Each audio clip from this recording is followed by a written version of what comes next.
I think it's time. Yes, it's time to bring history back to life. Cool, it's amazing. Dreamcast TV. If you like old movies, then please subscribe to my YouTube channel. And don't forget to click the like button to preserve our movie heritage for future generations.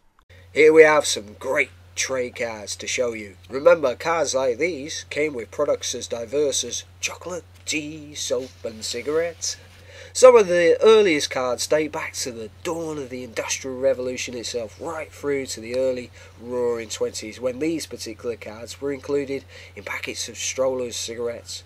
Companies battered it out against each other in featuring cards of the most popular and glamorous celebrities from the dawn of our celebrity-obsessed age. The motion pictures were quite new and fresh in those days, but tragically nearly 80% of the original movie reels have been lost forever or were discarded as new technologies came along. No wonder that many of the pictures used on Wikipedia profiles of pioneering movie stars are often from humble trade cards. It's rumoured that the comedian Mabel Normand inspired the legendary director Mack Sennett to assemble a troupe of sexy maidens for his comedy shorts known as the Mack Sennett Bathing Beauties. These scantily clad lovelies triggered an early viral trend as many other studios tried to duplicate their success, including the Christie Film Company's Comedy Girls, who have a whole card set devoted to them, and I'll be videoing them in the near future. Many years later, Benny Hill would also surround himself with eye-catching females. Is it any surprise that Charlie Chaplin was a huge fan of Hill's and vice versa? Remember, Mack Sennett founded the Keystone Studios, which launched the careers of numerous stars, including, of course, Chaplin, Mabel Normand, Fatty Arbuckle, Buster Keaton, to name just a few. Of course, lots of nubile young ladies chasing after middle-aged men is not quite so fashionable these days, with the rise of political correctness in our modern society.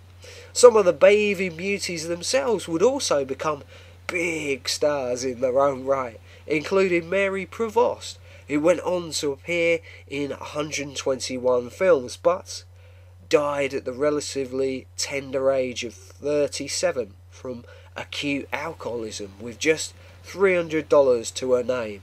On these cards it doesn't seem to specify the names of the beauties depicted on them. However, the movie card website has done a pretty good job of identifying most of them, so check that out. Strollers also issue many cards of early 1920s movie stars, and I'll be reviewing some of those very shortly, so stay tuned. Now that you've seen that video, you're just a click away from my many other vids. Vote for your favourite silent movie comedian. And who is the ultimate 1920s flapper? Out of Clara Bow and Louise Brooks, those movie gods and goddesses helped spread new social attitudes, fashions and increase the adoption of technology in the motor car. Click on the third image to see some of the greatest Roaring 20s icons adorned in the most creative and imaginative fashions of that time, and click on the fourth image to see how 1920s fashions and hairstyles are still worn by fashionistas today. And I've done a whole host of other videos of original 1920s relics that feature artwork and photos for all you budding movie directors, artists and fashion designers to get inspiration and ideas. Well, who knows what you might become in the future. Thanks for watching and rating my videos, and please subscribe to my YouTube channel.